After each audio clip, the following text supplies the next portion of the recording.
discuss the AOP first. See, AOP it is actually aspect oriented programming. Means એક aspect જે પ્રોગ્રામિંગના હોય ને આખી ઓવરઓલ ફંક્શનાલિટીને કટ ડાઉન કરતા જાય અને એને રિલેટેડ પ્રોગ્રામિંગ કરે. સો એના માટેના જે ફીચર જે છે એ બી એ સપોર્ટ કરે છે. એટલે જસ્ટ સેડ ને કે સ્પ્રિંગ જે છે it is a framework of framework. તો એમાં જે AOP જે છે એને રિલેટેડ ફ્રેમવર્ક જે છે નાનું એવું એ બી અવેલેબલ છે. So this module supports the aspect oriented programming implementation કે એમાં કેવું પ્રોગ્રામિંગ થાય, where you can use advices, right, and point cuts. Advices એટલે it is a way of cutting down your programming, right, programming functionality ને divide કરવાની એક technique છે. આપણે ઇન્ટ્રોડક્શન આવે છે AOP નું લાસ્ટમાં ત્યારે જોશે. એન્ડ પોઈન્ટ કટ્સ, એડવાઇઝીસ એટલે generally the main functionality, end point cuts એટલે ક્રોસ કટિંગ જેવું બોલે એ રિલેટેડ જે બી છે લાસ્ટમાં આવશે એટલે જોશે. એ બંનેનું કામ શું છે? To decouple the code that implements the functionality that should be separate. Means એ એવો તમને કોડ બનાવવામાં હેલ્પફુલ થાય કે જે તમે મેઇન ફંક્શનાલિટી જે છે એનાથી થોડોક અલગ કરી શકો, so that it can be used at elsewhere.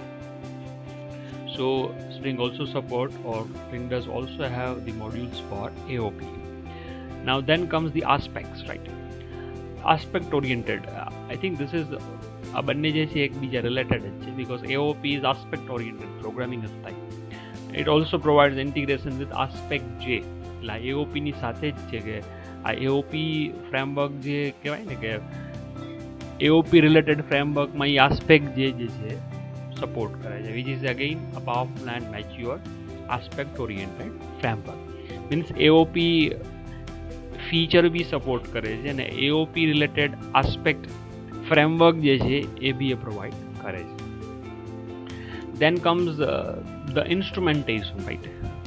See, it provides the ability to add bytecode to existing compiled Java classes. It's a very interesting thing. Assume કે already you have a bytecode. Now you know the bytecode. Once your Java source code is compiled by Java compiler, it will create a bytecode file. Now what if કે આપણે જે બાઇટકોડ છે એની અંદર જ existing બાઇટકોડમાં નવું કાંઈક add કરવું છે, એવું અત્યાર સુધી આપણે ક્યાંય જોયું નથી. આપણે તો એ જ ખ્યાલ છે કે વળી પાછું આપણે જે સોર્સ કોડ છે એને કમ્પાઇલ કરો એટલે નવી એક બાઇટકોડ ફાઇલ રિપ્લેસ થઈ જાય જૂના સાથે. But here what it said, it provides the ability to add bytecode to existing compiled Java classes. એટલે કે ઓલરેડી જે બાઇટકોડ છે એમાં કાંઈક નવું એડ કરવાની વાત છે. Now it is used by debuggers and frameworks. Who use them? તો એના debuggers and frameworks like क्या जो मैं example दिए मुझे aspect છે that have to make just in time adjustment to classes as they are loaded. So JIT बोले, JIT JIT just in time adjustment કહેવાય, means right while they are in the process.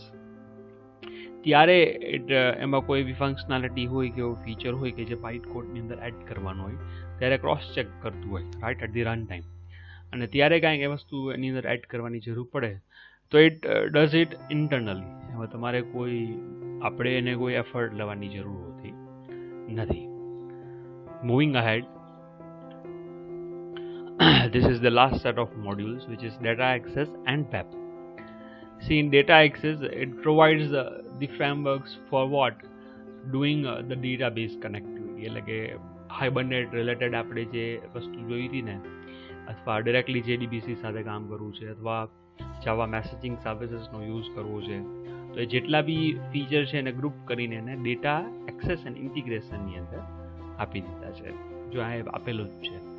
It is comprises of JDBC and ORM. આપણે બંને ખ્યાલ છે એટલે એ જ વાત કરીએ. And transaction modules which is again related to data flow, right? Database જે ટ્રાન્ઝેક્શન થતું હોય. And this module basically provides support to interact with your data model. So it is that data access ની અંદર data related અથવા કોઈ એવું mapping tool ORM હોય એને રિલેટેડ ફંક્શનાલિટી હોય. And finally comes the web. Means આપણે જે વેબસાઇટ બનાવતા હોય, વેબસાઇટના મોડ્યુલ્સ બનાવવા છે, તો એને રિલેટેડ લેટ્સ સે આપણે સર્વલેટ ખ્યાલ છે, જેએસપી ખ્યાલ છે, આના પછી સ્ટર્ટ્સ મે બી આવશે, મે બી કોઈ પોર્ટલેટ, વેબ પોર્ટલેટ આવે which is not a part of our syllabus, but એવી કોઈ જો વસ્તુ જે છે એ તમે વેબમાં બનાવી શકો. સ્ટીલ અત્યાર સુધી જે ડિસ્કશન કર્યું એમાં સર્વલેટ ક્યાંય નથી આવતી, રાઈટ? બટ સ્ટીલ માની લો તમે સ્પ્રિંગનો યુઝ કરીને જ સર્વલેટ બનાવી છે, તો એક આખું મોડ્યુલ અને એની અંદર એટલે કે ફ્રેમવર્કની અંદર એક પાર્ટ આપેલો છે, લેટ્સ કે web. The web module use કરી you can have your web servlets, and it supports or provide it supports to create a web application. So these are જેને કહેવાય ને કે set of other frameworks કે જે spring જે છે આપણને પ્રોવાઈડ કરે છે.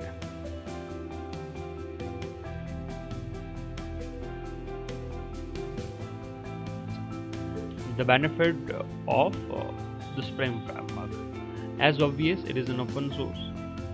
It is easily available in market and તમારા Java સાથે very easily તમે એને integrate કરી શકશો. It is a well designed web MVC framework. Means આપણે જે આની પહેલા MVC framework જોયું, it supported very easily and a great alternative to web frameworks such as this Struts or the others. Struts was already there in the market, but it is a replacement of that.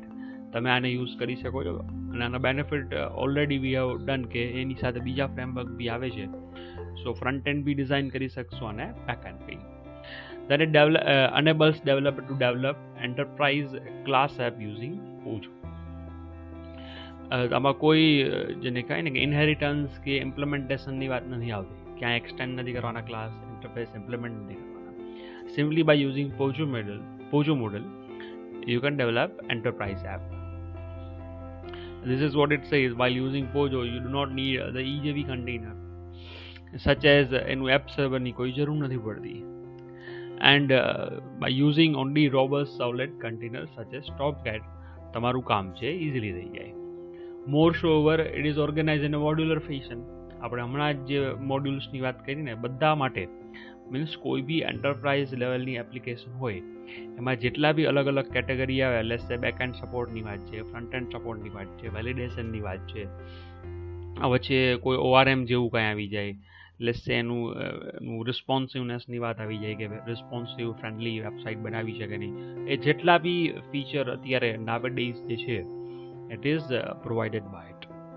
See, packages and classes are large and many, so you have to only about the one you need to. So પહેલા જ મેં કીધું હતું it is such a framework કે lots many things are available, but you are not supposed to bother about all the things, rather the thing that you are using. આપણે જે કામ કરતા હોય એના માટે જ વિચારવાનું છે, એમ કે એમાં lot many things are available. Moreover, lightweight IOC containers એ બી આની અંદર અવેલેબલ છે, which is tend to be lightweight, especially when compared to the EJB container. See, અહીંયા lightweight એટલે કે છે કે EJB are said to be heavy weighted compared to the IOC container. See, develop and deploy apps on computers with limited memory and CPU resources. It is such a framework કે એના માટે કોઈ higher memory space or રિસોર્સની જરૂર હોતી નથી.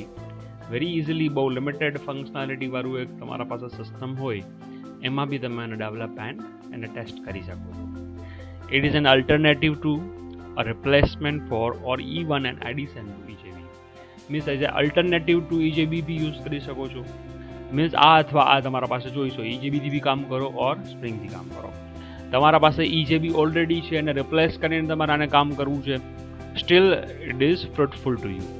And even તમારે બંનેને પેરેલલ કામ કરવું છે, EJB બી રાખવું છે અને સ્પ્રિંગ બી ક્યાંક એડ કરવું છે, તો બધી જ રીતે આ સ્ટેટમેન્ટનો મિનિંગ એવો છે, it is very flexible.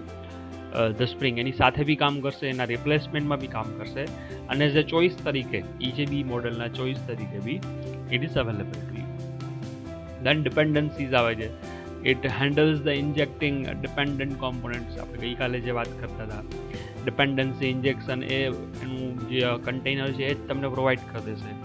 so you don't have to bother કે કયા objects run time load કરવાના છે. Then portable છે, it can use at server side in web app, PHP application, client side in Swing application, and business logic is completely portable. અહીંયાથી portable એટલે એવું સમજશું કે web application or window application બંને કેસની અંદર you can use the Spring framework.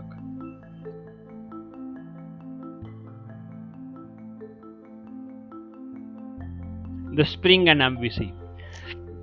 Now Spring framework જે છે it also supports the MVC.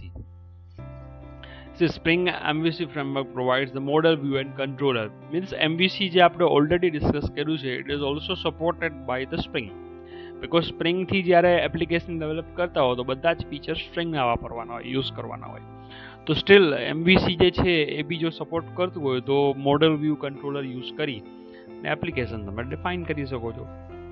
And ready component means MVC architecture and ready component that can be used to develop flexible and loosely coupled web applications. એટલે MVC તો એ આપે જ છે, સાથે સાથે આની પહેલા જેટલા બી ફીચર ડિસ્કસ થઈ ગયા which is related to loosely coupled જે બી આપણો કોડ જે છે એ સપોર્ટ કરશે. So very rapidly you can design your application. See, MVC pattern result in separating the different aspects. You know it very well કે MVC જો architecture use કરતા હો તો મોડલ ડેટાબેઝ રિલેટેડ ટાસ્ક છે અલગ હશે. વ્યૂ કે જ્યાં તમે કંઈક ડિસ્પ્લે કરો છો ક્લાયન્ટ રિલેટેડ ઇન્ફોર્મેશન ઓર ક્લાયન્ટની information, means viewing part is different along with the controller કે જે આ બંનેને મેનેજ કરતો હોય છે એ પાર્ટ બી અલગ હશે. એટલે જો એ લોકો સ્પ્રિંગ MVC મીન્સ MVC જ છે બટ એનું ઇમ્પ્લિમેન્ટેશન જે સ્પ્રિંગમાં છે ને એ લોકો એને આ રીતે બોલે છે ઇનપુટ લોજિક જે છે એ આવે છે. Then they have the business logic and user interface logic. Input logic is the validation જેવું આપણે કંઈક બોલતા હોય ને ડેટા એન્ટ્રી માટેની જે વાત હોય. બિઝનેસ લોજિક એ તો purely depends upon the business policies, overall તમારી ફંક્શનાલિટી એપ્લિકેશનની હોય. યુઝર ઇન્ટરફેસ, આખું યુઝર ઇન્ટરફેસ કેવી રીતે ડિસ્પ્લે કરવું છે એની વાત છે. And all of them જે છે એ બધા loosely coupled ફોર્મમાં અવેલેબલ હશે. Moving to the next. હવે એ સ્પ્રિંગ MVC જે છે એનું કામ તો એ જ છે જે મોડલ વ્યૂ એન્ડ કંટ્રોલર કરે છે, બટ સ્ટીલ અહીંયા એને ડિસ્પ્લે એટલે કે જે આપેલું છે સ્પ્રિંગની ઓલા સાથે કેવી રીતે એને રિઝમ્બલ કરે છે એ બતાવેલું છે. The model encapsulates the application data and in general they will consist of the POJO file જે ડેટાની વાત આવે છે એ. Now you all know it is responsible for rendering the model data. અહીંથી જે મોડલમાંથી જે ડેટા આવે છે એ ડિસ્પ્લે કરવાની જે કામ જે છે એ વ્યૂ કરે છે. In general it generates the HTML output which can be seen by the client. And finally the controller which is responsible for processing user request. બધી રિક્વેસ્ટ પહેલાં કંટ્રોલર પાસે જ આવે થાય, પછી કંટ્રોલર ડિસાઇડ કરે કે હવે મોડલ જે છે ક્યુ આવશે અને મોડલ ઉપરથી જે તે જગ્યાએ ડેટા ડિસ્પ્લે થાય. And building an appropriate model and passes it to the view for rendering purpose એટલે ડિસ્પ્લે કરે છે. એટલે સ્ટીલ વસ્તુ તો એ જ થાય છે, એમાં કોઈ જ ફરક નથી આવતો. હવે એક્ઝેક્ટલી જ્યારે પ્રેક્ટિકલી એ તમે ઇમ્પ્લિમેન્ટ કરવા જાઓ સ્પ્રિંગ એન્ડ MVC તો થોડાક ટેકનિકલ ટર્મ્સ જે છે એને થોડાક અહીંયા બદલાવી નાખ્યા છે. See Spring MVC framework is designed around the dispatcher servlet. આપણે કંટ્રોલર સર્વલેટ જે બોલતા હતા ને એવું કંઈક જો નવું આવે છે ડિસ્પેચર which handle all the HTTP request and response. માં કેમ કંટ્રોલર સર્વલેટ આવતી હતી, here it is a dispatcher servlet which is handling all the incoming HTTP requests as well as responses. See, dispatcher servlet class works as a front controller. See, front end nahi ho, front controller means first request will be handled by the dispatcher servlet. તમે કોઈ બી request કરશો to your web application so first it will be handled by the dispatcher servlet. Now પછી શું થાય, it is responsible to manage the flow of overall Spring MVC application. પછી જે થવાનું હશે જે બી ફ્લો હશે it is decided by the dispatcher servlet. Well, let's see with the details, right? See, the Spring MVC framework is designed around the dispatcher servlet. How the controller decide the Spring and MVC execution flow. See, right hand side we have a diagram, right? The dispatcher servlet is the hard part, or central જે controller જે છે it is dispatcher servlet. See, અહીંથી એક આપણે જો અહીંયા refer કરતા જાય and let's understand from here. The request will be received by dispatcher servlet, which is here. Okay, let me have the pen here so that તમને ખ્યાલ આવે. This is dispatcher servlet, right? કોઈ બી ક્લાયન્ટની request છે, just request છે અહીંયા આવે છે. Now the dispatcher servlet will use the handler mapping and finds the controller class name associated with the given request. See, અહીંયા તમે એક રિક્વેસ્ટ કરેલી છે. Let's say you need XYZ, or you need login, or you need student data. So you request to the dispatcher servlet. Now dispatcher servlet will interpret, right? A request check કરશે કે ભાઈ what kind of request that you want. તમારે શું જોઈએ છે, what kind of class, કયા controller class ની તમારે જરૂર છે. So જો છે it uses the handler mapping, means કેની જરૂર છે, it is decided by the handler mapping. અહીંથી એ નક્કી કરશે કે અહીંયા છે, પછી handler mapping પાસે મોકલશે કે ભાઈ આ વસ્તુની requirement છે. Now request transfers to the controller, and then controller will process the request by executing the appropriate method. અહીંયાથી એ કહેશે કે ભાઈ જો આ વસ્તુની requirement છે, એટલે જે બી રિક્વેસ્ટ અહીંયા આપેલી છે એ dispatcher servlet mapping ને આપે, handler mapping ને. handler mapping જે will search for it કે ભાઈ તમારે શું જોઈએ છે, you need X or Y or Z, you need A or B or C. એ જે બી હશે એ સર્ચ કરશે, અવેલેબલ હશે તો એની information again it will return over here. એ અહીંયા dispatcher servlet ને આપી દીધું. let's say તમારે લોગિન કરવું છે, right? you need to log in. તો dispatcher servlet handler ને કહેશે કે ભાઈ લોગિન માટેના appropriate class and controller કોણ છે, તેની મેપિંગ ઇન્ફોર્મેશન અહીંયા એને dispatcher servlet ને મળી જશે. now dispatcher servlet has an idea કે તમે જે રિક્વેસ્ટ કરી છે એ સર્ચ કરવા ક્યાં જવાનું છે, એટલે કે એ રિક્વેસ્ટ કેના માટેની છે, એટલે અહીંયા કંટ્રોલર જે તે હોય એ અહીંયા પહોંચી જશે. પછી જો વળી પાછું આ ઇન્ટરનલી કામ કરે. કંટ્રોલર છે તો મોડેલ વ્યૂ અહીંયા સાથે જોવાના છે. લેટ્સ સે તમે લોગિનની વાત કરતા હતા આપણે, આ એને ગોતીને આપ્યું કે ભાઈ લોગિન માટેનું મોડ્યુલ આ છે. પછી dispatcher servlet મોડ્યુલ જે હશે લોગિન માટેનું કંટ્રોલર અહીંયા જ હશે. દેન જે બી મોડ્યુલ કંટ્રોલ લોગિનની પ્રોસેસ છે મોડેલ થ્રુ થઈ જશે કે ભાઈ વેલિડ યુઝર છે કે નહીં, અને વ્યૂ બી જે છે એ અહીંયા આવી જશે, અને બધું જ ટાસ્ક MVCનું પૂરું થઈ જાય એટલે અગેઇન વળી પાછી એક રિસ્પોન્સ જે છે એક ઇન્ટરનલ રિસ્પોન્સ એ dispatcherને મળે. નાઉ dispatcher has two decide vote to do. એટલે જો અહીંયા વાંચીએ આપણે અહીંયા હતા executing the appropriate methods and returns the model view object. અહીંથી બધું એક્ઝિક્યુશન થઈ ગયું, મોડેલ વ્યૂ ઓબ્જેક્ટ છે અહીંયા મળી ગયું એને, which contains the model data and view name. જો અહીંયાથી એને મળે શું, તો કે મોડેલ ડેટા એટલે કે ડેટા કયો છે એ, અને કયા લેઆઉટની અંદર એને ડિસ્પ્લે કરવાનો છે. સો અહીંયા જે બી ડેટાબેઝનું ટાસ્ક થઈ ગયું, વેલિડેશનનું કામ થઈ ગયું, ડેટા મળી ગયો અને કેવી રીતના ડિસ્પ્લે કરવાનું છે એ મળી ગયું. અગેન આના પાસે જે બી પ્રોસેસ થઈને આવવાનું હતું એ આવી ગયું. Now it has two decide કે ક્યાં એને ડિસ્પ્લે કરવાનું, જે અહીંથી ઇન્ફોર્મેશન મળી છે. Now the dispatcher servlet sends the model object to view resolver. હવે અહીંથી જે ડેટા છે ને વ્યૂ રિઝોલ્વર પાસે જાય.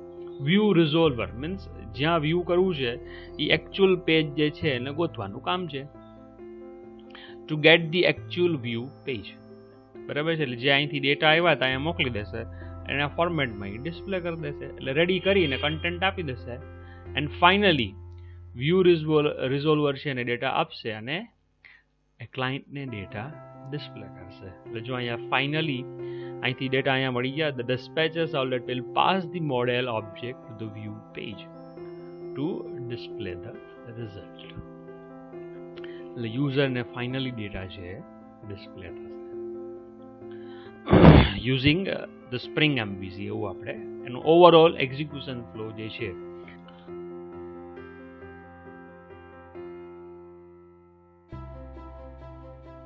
So let's discuss the dependency injection, which is also called IOC. Now see, there is a problem before Spring, right? with a very large code, the higher module always depend on the lower modules for their functionality. It is always the case, right?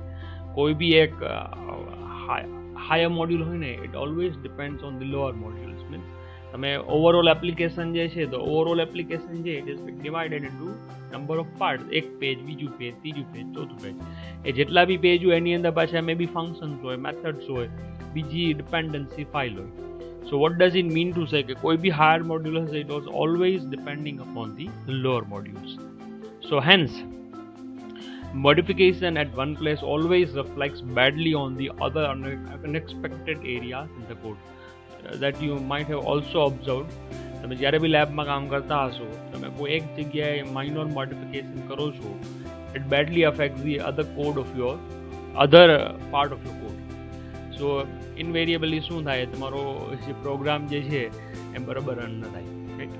So it does happen, આવું થાય જ છે. And this problem is solved by Spring by leaving the work of, check it out, the dependency injection to the underlying framework. હવે spring થી શું થાય છે, આ પ્રોબ્લેમ સોલ્વ થઈ જાય છે. Because what it does, જે બી લોઅર મોડ્યુલ્સની રિક્વાયરમેન્ટ જે છે એને ફુલફિલ કરવાનું જે કામ જે કહેવાય ને, એટલે કે ડિપેન્ડન્સી ઇન્જેક્ટ કરવાનું કામ એ અંડરલાઇંગ ફ્રેમવર્ક જ કરી નાખે છે. Now let's see how it does, right? હવે જોઈએ એ કેવી રીતે કામ કરે છે.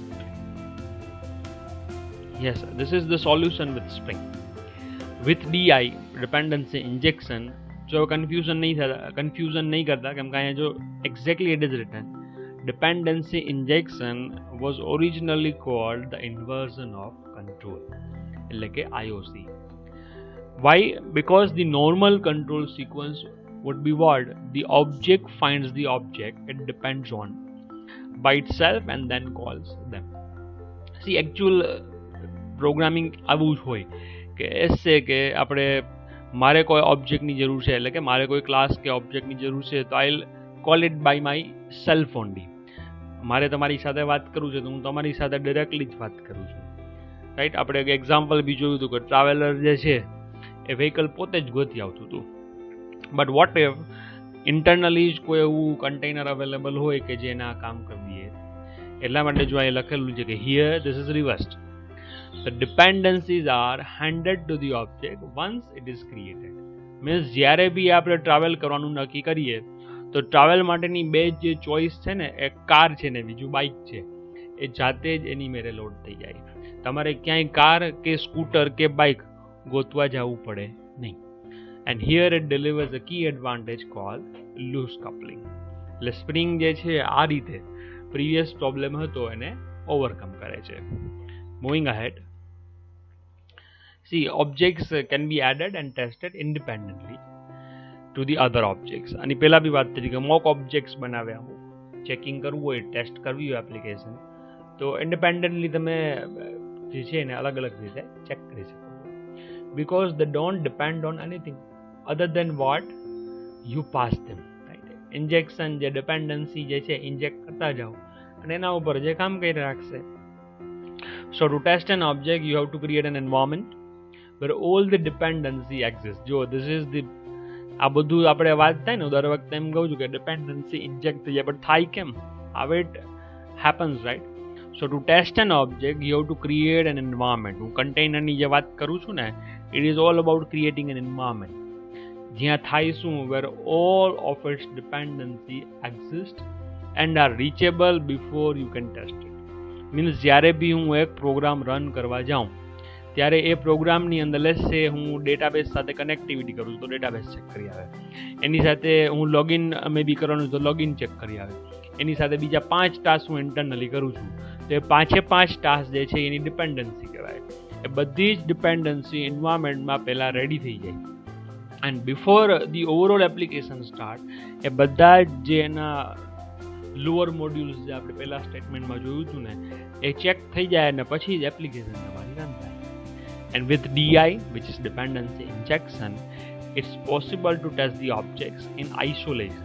અલગ અલગ રીતે ચેક કરી શકો. કેવી રીતે? Passing it the mock object. Means ઘણીવાર એવું બી થાય કે લેટ્સ સે લોગિન મારે કરવું છે પણ લોગિન મેં લખ્યું છે કે અહીંથી લોગિનના ફોર્મમાં જવાનું, but what if the login form જે છે કોઈ રિમોટ પ્લેસ ઉપર હોય, કોઈ રિમોટ કોમ્પ્યુટર ઉપર હોય, તો એક ડમી ઓબ્જેક્ટ પાસ કરી દેશે, the one you don't want to need to create, right. એટલે આપણે કોઈ નવું મોડ્યુલ એના માટે બનાવવું, આપણે એઝ્યુમ કરી લેશે કે આવું એક મોડ્યુલ છે, and will allow you to test the application.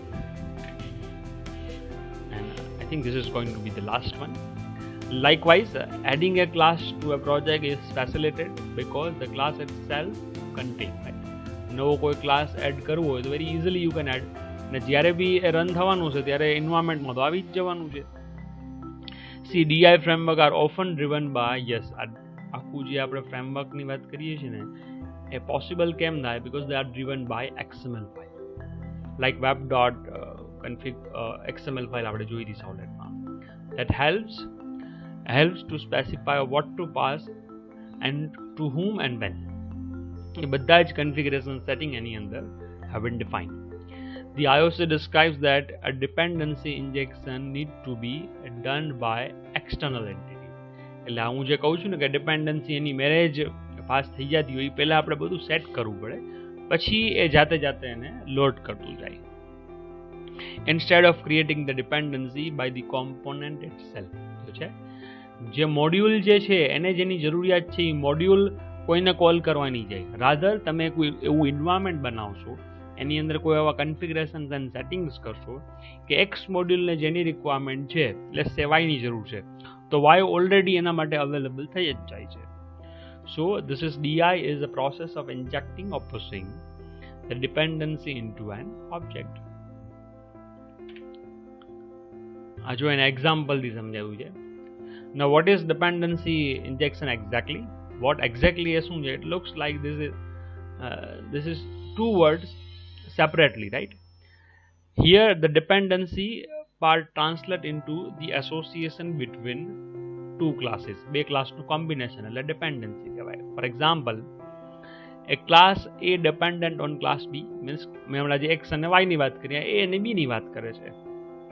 A is dependent on B, એટલે કે higher module depends upon the lower modules, એવું બોલી શકો. Now let's look at the second part of injection.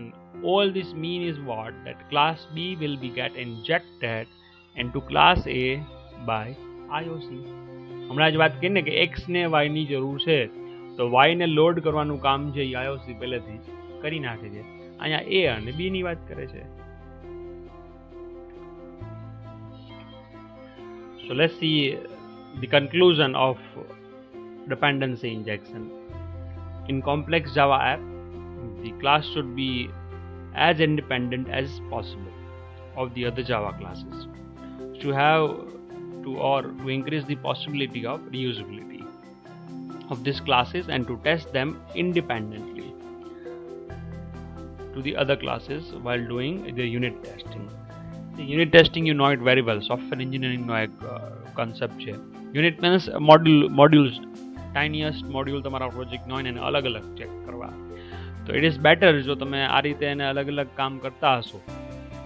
Means જે module નાનું એવું module છે એની મોક ઓબ્જેક્ટ જો પાસ થઈ જાય તો તમારું ટેસ્ટિંગ છે ઇઝી થઈ જાય. And dependency injection helps in gluing this classes. Gluing means to stick them while they are needed together and same time keeping them independent. એ જરૂર પડે ત્યારે એની સાથે એટેચ બી કરી દે અને સ્ટીલ એ લૂઝલી કપલ છે એટલે એનાથી ઇન્ડિપેન્ડન્ટ બી તમે એને બોલી શકો છો. સો this is your dependency injection.